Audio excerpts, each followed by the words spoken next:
Hello doctors. ये मेरे यानी डॉक्टर समीन मंसूरी के metaphorical meaning of mind rubrics का वीडियो नंबर 54 है। इस वीडियो के दोनों रूब्रिक्स में सिर्फ एसेरम यूरोपियम दवाई कॉमन है। एंगर बिफोर कॉफ। एंगर इस शब्द का मतलब है गुस्सा या क्रोध, जो किसी रियल या परसीव्ड रॉन्ग की वजह से पेशेंट को महसूस होता है। बिफोर इस शब्द का मतलब है पहले, यानी अर्लियर इन टाइम।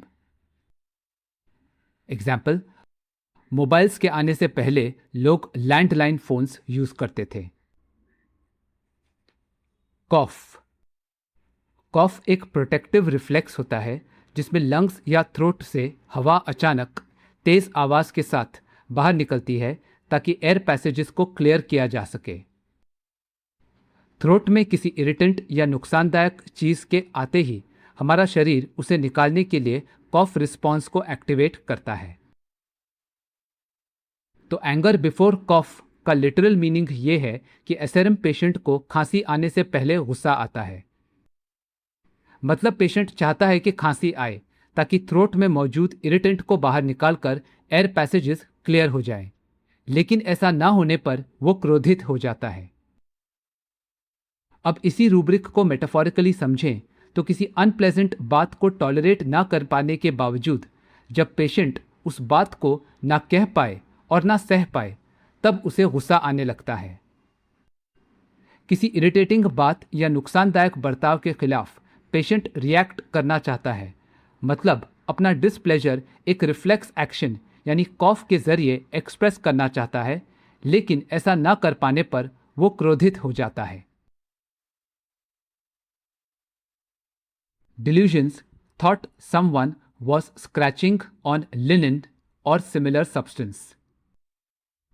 ये रूब्रिक डॉक्टर केंट की रेपर्टरी में दिया गया है, लेकिन डॉक्टर हेरिंग्स गाइडिंग सिम्टम्स और डॉक्टर फाटक्स मटीरा मेडिका में यह पूरा सिम्टम इस तरह मेंशन्ड है। Excessive sensibility of all the nerves when merely thinking, and he must continually that someone might with the fingertip or nail scratch even lightly on linen or similar material. A most disagreeable sensation thrills through him, arresting momentarily all his thoughts and actions. Oversensitiveness of nerves. Scratching on silk or linen, rattle of paper is unbearable. Not only that, but even the idea that someone might scratch with fingertip or nail produces a disagreeable thrill through him. इसलिए नई रेपर्टरीज में ये rubric delusion की जगह sensitive में दिया गया है। Sensitive, over sensitive to noise, sounds, even thinking of scratching on linen, silk और स्ट्रिंग्स एग्रेवेट्स। मतलब पेशेंट को सिर्फ गलतफहमी नहीं होती है कि कोई लिनन को स्क्रैच कर रहा है, बल्कि अपनी ओवर सेंसिटिविटी के कारण इस बात के ख्याल से ही पेशेंट बहुत ज्यादा अपसेट हो जाता है। सेंसिटिव इस शब्द का मतलब है संवेदनशील, यानी व्यक्ति किसी चीज से बहुत ज्यादा अफेक्ट हो जाता है। इसलिए ऐसा व्यक्ति अपने आसपास किसी भी इवेंट या छोटे से छोटे चेंज को बहुत आसानी से नोटिस या महसूस कर पाता है।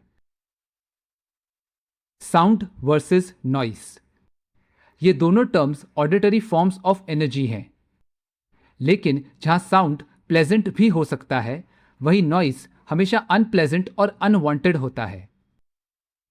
इसलिए नॉइस सुनना बहुत ही डिसएग्रीएबल ऑडिटरी एक्सपीरियंस होता है। स्क्रैच या स्क्रैचिंग, इस शब्द का मतलब है खुजाना या रगड़ना, जिसमें किसी रफ या नोकीली चीज से किसी सतह यानी सरफेस को रब करने से एक बहुत अनप्लेजेंट साउंड प्रोड्यूस होता है। अक्सर इचिंग यानी खुजली से रिलीफ पाने के लिए लोग अफेक्टेड एरिया को स्क्रैच करते हैं। लिनन, ये फ्लैक्स प्लांट के फाइबर्स से बना फैब्रिक होता है। सिल्क, इसे हिंदी में रेशम कहते हैं। यह भी एक तरह का फैब्रिक यानी कपड़े का मटेरियल होता है जिसे रेशम के कीड़े यानी सिल्कवर्म्स बनाते हैं। स्ट्रिंग। स्ट्रिंग यानी टाइटली स्ट्रेच किया हुआ कॉर्ड या वायर, जिसे हिंदी में तार कहते हैं।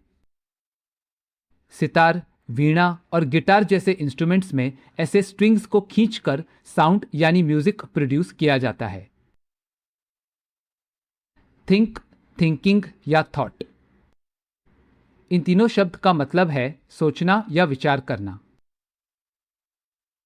तो इस रूब्रिक का लिटरल मीनिंग ये है कि लिनन, सिल्क या स्ट्रिंग्स के खींचने या रगड़े जाने से जो अनप्लेजेंट साउंड प्रोड्यूस होता है, उससे एसएरएम पेशेंट इतना ज़्यादा अपसेट हो जाता है कि सिर्फ ऐसे नॉइजेस के बारे में सोचते ही पेशेंट की तबीयत खराब हो जाती है। लेकिन इसी रूब्रिक को मेटाफोरिकली समझें तो एसएरएम पेशेंट अपनी ओवर सेंसिटिविटी के कारण अपने खिलाफ कही गई किसी भी अनप्लेजेंट बात यानी नॉइस को सुनकर इतना अपसेट हो जाता है कि वो इन बातों के बारे में सोचना भी बर्दाश्त नहीं कर पाता है। यहाँ स्क्रैचिंग का मतलब है वो बातें जो लोग अपने डिसप्लेजर से रिलीफ पाने के लिए पेशेंट को सुनाते हैं, जो पेशेंट के लिए अनप्लेजेंट और अनवांटेड साउंड यानी नॉइज है। एग्जाम्पल 1।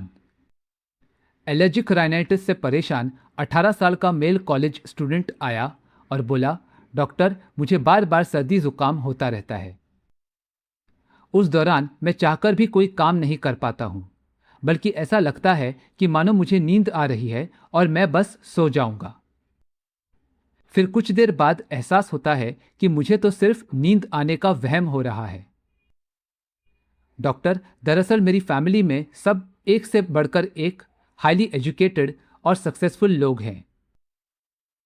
मेरे दादाजी दिल्ली यूनिवर्सिटी के डीन थे। मेरे चाचा कॉलेज में बॉटनी के हेड ऑफ डिपार्टमेंट के तौर पर काम कर रहे हैं। मेरा कजिन बायोस्टैटिस्टिक्स में पीएचडी होल्डर है। मेरी बुआ हार्वर्ड यूनिवर्सिटी में वाइस चांसलर हैं। मेरे डैड गवर्नमेंट ऑफ इंडिया के चीफ इकोनॉमिकल एडवाइजर हैं और मेरी मम्मी यूनिवर्सिटी ऑफ शिकागो में लिटरेचर की प्रोफेसर हैं। मैं भी इन्हीं की तरह एक हाईली क्वालिफाइड एकेडमिशियन बनना चाहता हूं और इनके जैसे एक बड़ी और हाईली रिस्पेक्टेबल पोस्ट पर काम करना चाहता हूं। इसलिए मैं कॉम्पिटिटिव एग्जाम्स की तैयारी कर रहा हूं और किन कॉलेजेस से मुझे स्कॉलरशिप मिल सकती है उनका पता लगा रहा हूं। लेकिन सर्दी जुकाम तेज होने पर मैं चाहकर भी पढ़ाई नहीं कर पाता हूं। कई बार नाक जाम होने पर मैं चाहता हूं कि खांसी आ जाए ताकि गले की खराश क्लियर हो जाए, लेकिन खांसी अपने आप ना आने पर मुझे गुस्सा आता है। इसी तरह मेरे डैड बार बार यही कहते रहते हैं कि वो देख, हमारे पड़ोसी शर्मा जी के लड़के ने एग्जाम्स में टॉप किया है और एक तू नालायक है कि क्या कहूं। अब मैं अपनी तरफ से मुमकिन कोशिशें कर रहा हूं, लेकिन वो हैं कि कुछ समझते ही नहीं। उनकी बातें मुझे अच्छी नहीं लगती हैं और मन करता है कि कुछ बोल दूं, क्योंकि बोले बिना इन्हें बात समझ नहीं आती है। फिर भी मैं उन्हें कुछ बोल नहीं पाता हूं तो गुस्सा आता है। मतलब डॉक्टर, ना मैं उनकी कड़वी बातें सह पाता हूं और ना ही उन्हें कुछ कह पाता हूं। बस ऐसे में मुझे गुस्सा आते रहता है। इतना ही नहीं, हमारी पूरी फैमिली को ड्रिंकिंग प्रॉब्लम भी है। मुझे, मेरे ग्रैंडपा, चाचा, कजिन्स, डैड और यहां तक कि बुआ को भी शराब पीने की आदत है। इसलिए लगता है कि इस शराब की लत और अपनी बात न कह पाने वाली इस कमजोरी के कारण एक दिन मेरी लाइफ का हमेशा के लिए दी एंड हो जाएगा। ये बोलकर पेशेंट दुखी चेहरे के साथ अपने एक हाथ से दूसरे हाथ को पकड़कर मरोड़ने लगा। फिर पेशेंट बोला, पिछले होम्योपैथिक डॉक्टर की दवा से मुझे कोई फायदा नहीं हुआ था। डॉक्टर, क्या आपको लगता है कि मेरी बीमारी ठीक हो सकती है? जब डॉक्टर ने कॉन्फिडेंटली जवाब दिया, हाँ, सर्दी जुकाम और शराब की लत दोनों ठीक हो सकती हैं, तब पेशेंट के उदास चेहरे पर एक हल्की सी मुस्कान आ गई। फाइनली दवा लेते समय पेशेंट बोला, डॉक्टर, केस टेकिंग में जो क्वेश्चंस आपने मुझसे किए वो सवाल मेरे पिछले होम्योपैथिक डॉक्टर ने नहीं पूछे थे। उन्होंने तो सिर्फ सर्दी जुकाम के बारे में पूछकर मुझे दवा दी थी। इसलिए आपके द्वारा पूछे गए सवाल और आपके चेकअप करने का तरीका, ये सब कुछ मेरे लिए एक बिल्कुल नया एक्सपीरियंस है। तो इस केस में पेशेंट ने बताया कि सर्दी जुकाम के कारण वो चाहकर भी कोई काम नहीं कर पाता है। इसलिए ये रूब्रिक है बिजनेस इन कैपेसिटी फॉर। जुकाम के सिवियर अटैक्स के दौरान पेशेंट को लगता है कि उसे नींद आ रही है और वो अभी इसी वक्त सो जाएगा, जबकि ये सिर्फ उसकी गलतफहमी होती है। इसलिए ये रूब्रिक है delusions he was just falling asleep. अगला रूब्रिक है अल्कोहलिज्म डिप्सोमेनिया हेरिडिटरी।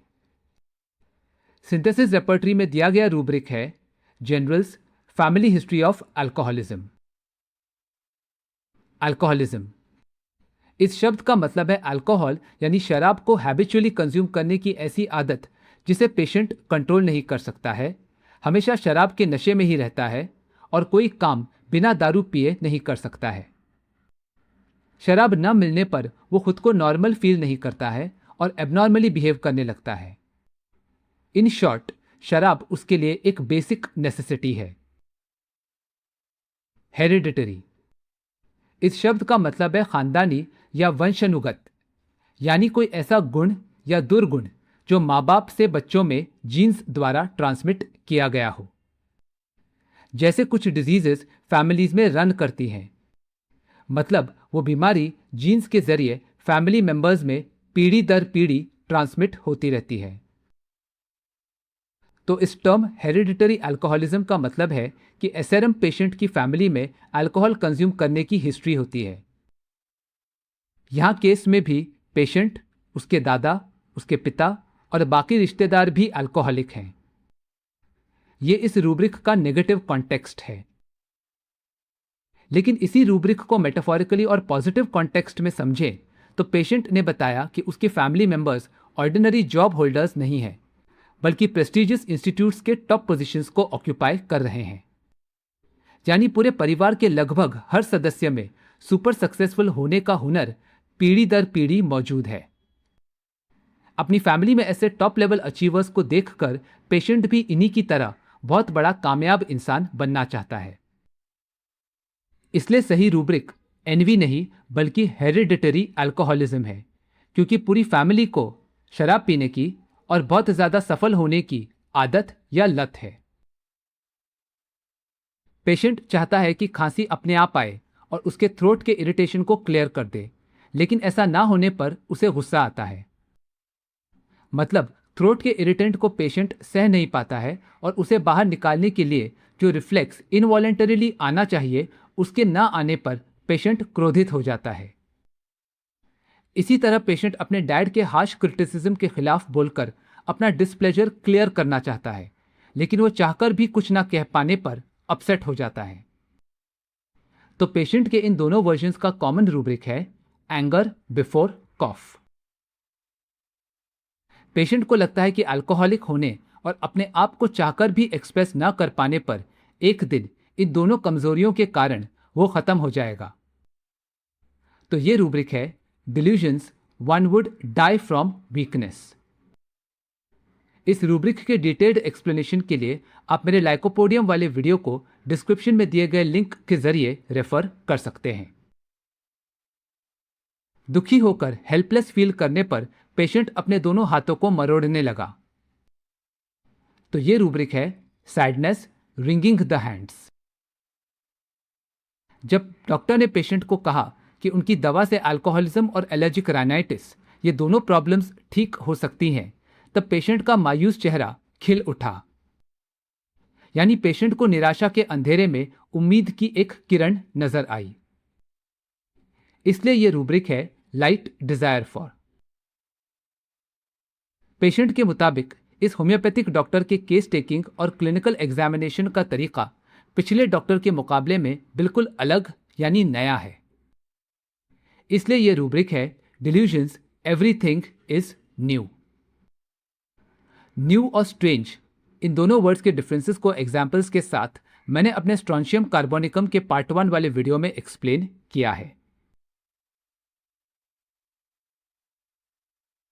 एग्जाम्पल 2, 31 साल की मैरिड महिला आकर बोली, डॉक्टर, शादी के बाद मेरा एक मिसकैरेज हुआ था और इस बात को 3 साल हो चुके हैं, लेकिन अब तक मुझे बच्चा नहीं हो रहा है। मैंने IVF भी करवाया है, लेकिन कोई फायदा नहीं हुआ। जब तक दवा या इलाज से बच्चा नहीं हो जाता है और मेरी फैमिली नहीं बन जाती है, तब तक मैं चैन से नहीं बैठ सकती हूँ। घर में भी जब तक साफ सफाई के बाद हर चीज ठिकाने पर ना रखी हो, तब तक मुझे सुकून नहीं मिलता है। फिर पेशेंट बोली, डॉक्टर, मेरा एक्स बॉयफ्रेंड IAS ऑफिसर था, जिसके साथ शादी से 2 साल पहले मेरा ब्रेकअप हो गया था। ऐसे में मैंने अपने परिवार के पसंद के लड़के से शादी कर ली, लेकिन ससुराल में आकर ऐसा लगा कि यहाँ वो बात नहीं जो मेरे मैके में थी।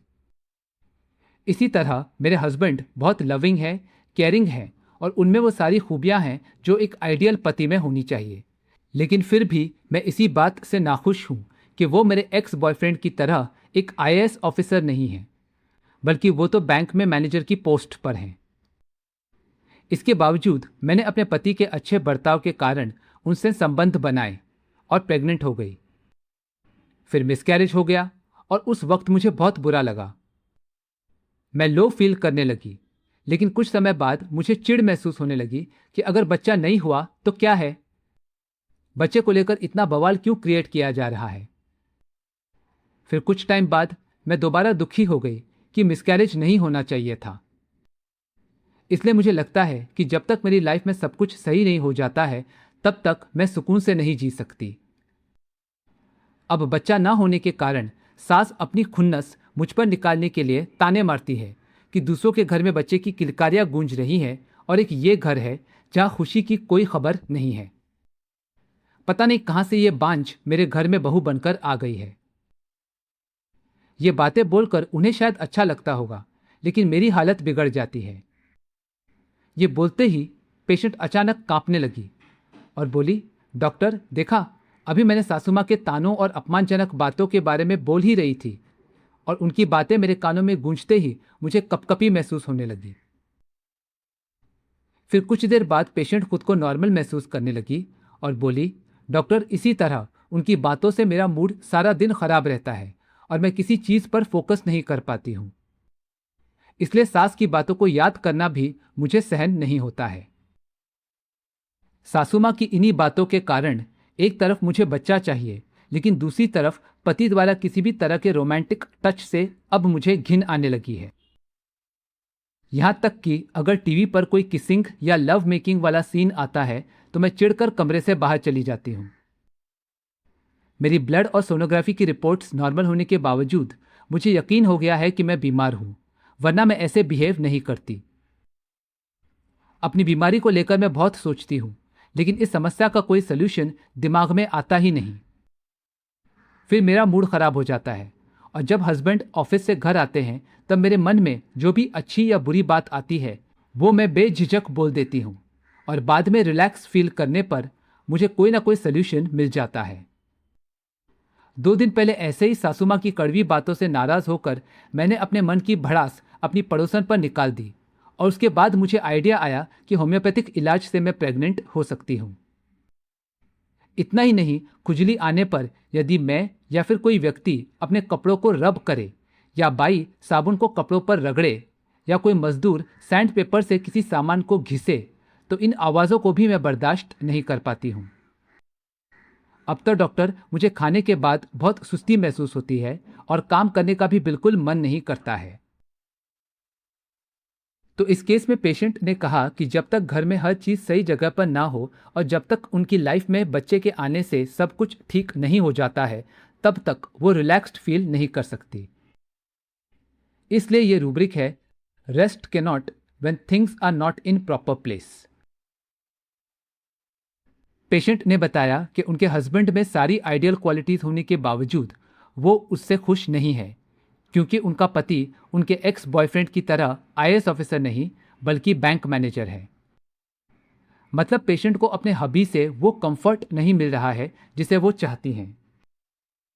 इसलिए ये रूब्रिक है, delusions she did not touch bed when lying. Bed मतलब वो जगह जहां लेटने पर आपको सबसे ज्यादा आराम और सुकून मिलता है। लाइंग मतलब लेट जाना। अक्सर इंसान किसी भी कारण से थक जाने पर लेटना पसंद करता है। तो यहाँ पेशेंट ने अपने एक्स बॉयफ्रेंड से ब्रेकअप करने के बाद थक हार कर अपने पेरेंट्स के पसंद के लड़के से शादी तो कर ली, लेकिन उसे लगता है कि जिस लेवल ऑफ कंफर्ट को वो एक्सपेक्ट कर रही है वो आराम फील नहीं हो रहा है। मतलब थक कर लेटने पर वो अपने पसंद के लेवल को छू यानी टच नहीं कर पा रही हैं। अक्सर चीजों को कंपेयर करते समय लोग कहते हैं कि इसमें वो बात नहीं है जो पिछले वाले में थी। ये रूब्रिक इसी वर्जन को कन्वे करता है। पेशेंट ने कहा कि मिसकैरेज होने पर वो बहुत लो फील कर रही थी और कुछ समय बाद उन्हें चिड़चिड़ापन महसूस होने लगा, लेकिन कुछ वक्त बाद वो फिर से दुखी हो गई। इसलिए ये रूब्रिक है sadness, depression alternating with irritability. Patient ने बताया कि बच्चा न होने के कारण मदर इन लॉ अपना गुस्सा या फ्रस्ट्रेशन पेशेंट को अनप्लेजेंट बातें बोलकर निकालती हैं। पेशेंट के लिए कड़वी बातें अनडिजायरेबल साउंड यानी नॉइज है, जिसकी आवाज से वो इतनी बुरी तरह अपसेट हो जाती है कि सास की उन बातों को याद करने से भी पेशेंट की तबीयत बिगड़ जाती है। इसी तरह कपड़ों को रगड़ने या सैंड पेपर से किसी ऑब्जेक्ट को घिसने यानी स्क्रैचिंग से जो फ्रिक्शन वाला अनप्लेजेंट साउंड प्रोड्यूस होता है वो भी पेशेंट को अपसेट कर देता है। तो इन दोनों वर्जन्स का कॉमन रूब्रिक है sensitive, over sensitive to noise, sounds, even thinking of scratching on linen, silk और स्ट्रिंग्स एग्रेवेट्स। नोट करें कि सासू मां के तानों की वजह से पेशेंट किसी काम पर फोकस नहीं कर पाती है। यह भी पेशेंट की सेंसिटिवनेस का ही नतीजा है। इसलिए अलग से कंसंट्रेशन डिफिकल्ट या कंफ्यूजन ऑफ माइंड जैसे रूब्रिक्स को सिलेक्ट नहीं किया गया है। अब पेशेंट को हर तरह के रोमांटिक एक्सप्रेशंस यानी प्यार को जाहिर करने वाली एक्टिविटीज से घिन आने लगी है। मतलब वो इन एक्सप्रेशंस को सहन ही नहीं कर पाती है। इसलिए यह रूब्रिक है डिस्गस्ट, सेक्स, किसिंग एक्सेट्रा। सारे रिपोर्ट्स नॉर्मल होने के बावजूद पेशेंट को यकीन है कि वो बीमार है। इसलिए यह रूब्रिक है delusions, imagines himself to be sick. Patient ने बताया कि उसे अपने प्रॉब्लम्स के सॉल्यूशंस ढूंढने में दिक्कत होती है क्योंकि कोई विचार दिमाग में नहीं आता है। मतलब पेशेंट को आइडियाज की कमी महसूस होती है। लेकिन जब पेशेंट अपने अंदर स्टोर्ड हर अच्छी और बुरी बात यानी सारी बातों को बेझिझक एक्सप्रेस कर देती है, मतलब मेटाफोरिकली उल्टी कर देती है, तब उसे अच्छा लगता है और उसे अपनी समस्या के समाधान वाले विचार आने लगते हैं। इसलिए यह रूब्रिक है ideas deficiency of vomiting ameliorates. Vomiting शब्द के लिटरल और मेटाफोरिकल मीनिंग को डिटेल में समझने के लिए आप मेरे मेडोरिनम वाले वीडियो को रेफर कर सकते हैं। पेशेंट ने बताया कि खाने के बाद वो आलसी हो जाती है और उसमें काम करने की बिल्कुल इच्छा नहीं होती है। तो ये रूब्रिक है indolence after eating. So to summarise, Asarum europaeum patient expected age से पहले ही मैच्योर हो जाने के कारण अपनी उम्र से बड़ी बातें करता है। इसलिए यह घमंडी बच्चा अपनी उम्र के बच्चों के साथ खेलना अवॉइड करता है और उसकी जगह बड़ों से बातचीत करना पसंद करता है। पेशेंट को प्रॉपर नेम्स बहुत अच्छे से याद रहते हैं। वो हर काम को अपने पर्सनल लेवल ऑफ परफेक्शन तक करता है और हंसी मजाक में सेक्सुअल जोक्स बिल्कुल भी पसंद नहीं करता है। पेशेंट ज़रूरत से ज़्यादा ही एम्बिशियस होता है और जब ऐसे पेशेंट को अपना एम्बिशन अचीव करने के लिए पेरेंट्स बहुत ज़्यादा पुश करते हैं, तब यही बात पेशेंट की बीमारी का कारण बन जाती है। पेशेंट को लगता है कि वो खुले आसमान में आज़ाद पंछी की तरह उड़ने के लिए पैदा हुआ है और उसे सांसारिक बंधनों में जकड़े जाने से प्रॉब्लम है, क्योंकि उसकी कोई फिजिकल बॉडी नहीं है और उसका एम्बिशन तो इस दुनिया में लोगों को divine light of knowledge spread करना है। लेकिन एसेरम पेशेंट के पेरेंट्स ये चाहते हैं कि वो एक ऑलराउंडर बने, मतलब कोई भी फील्ड हो, जैसे school work, music lessons, foreign languages, sports, dramatics, patient को हर एक काम में एक्सेल करना चाहिए।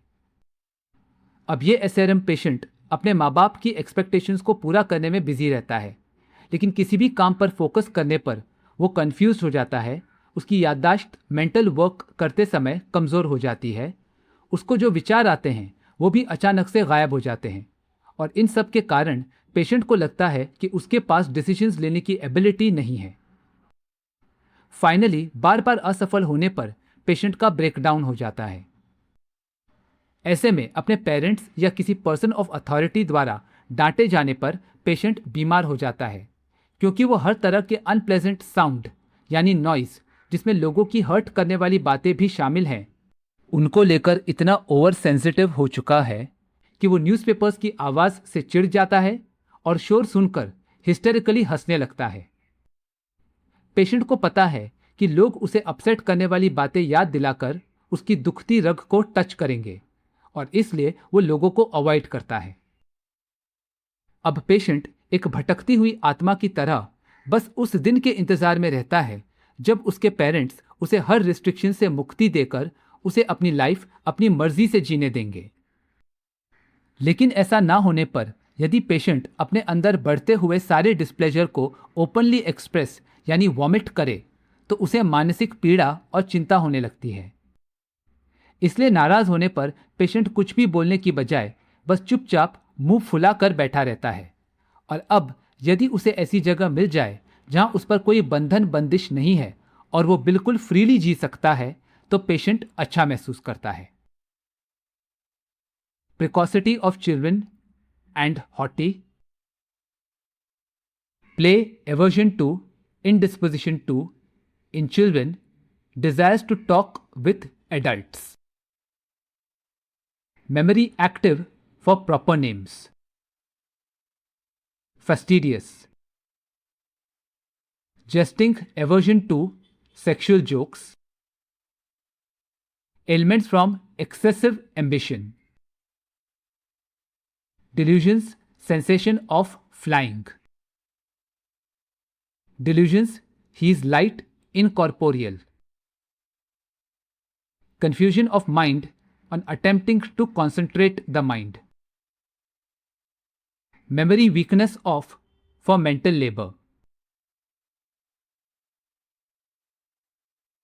Thoughts vanishing off on mental exertion. Delusions, there were no head. Succeeds never. Ailments from reprimands. Irritability from noise, even from crackling of newspapers. Laughing hysterical from slight noise. Fear of being touched. Delusions that he is hovering in air like a spirit. Anguish and anxiety with vomiting, and morose open air ameliorates. Fastidious versus rest cannot when things are not in proper place, इन दोनों rubrics के differences को मैंने अपने query special video part 5 में explain किया है। इसी तरह रिप्रोच वर्सेस रेप्रिमांड के डिफरेंसेस को मैंने अपने कार्सिनोसिन वाले वीडियो में एक्सप्लेन किया है। इन सारे वीडियोस के लिंक्स डिस्क्रिप्शन में हैं, तो आप उन्हें रेफर कर सकते हैं। तो मुझे उम्मीद है कि इन रूब्रिक्स द्वारा आपको एसेरम यूरोपियम दवाई समझ आई होगी। Thank you for watching.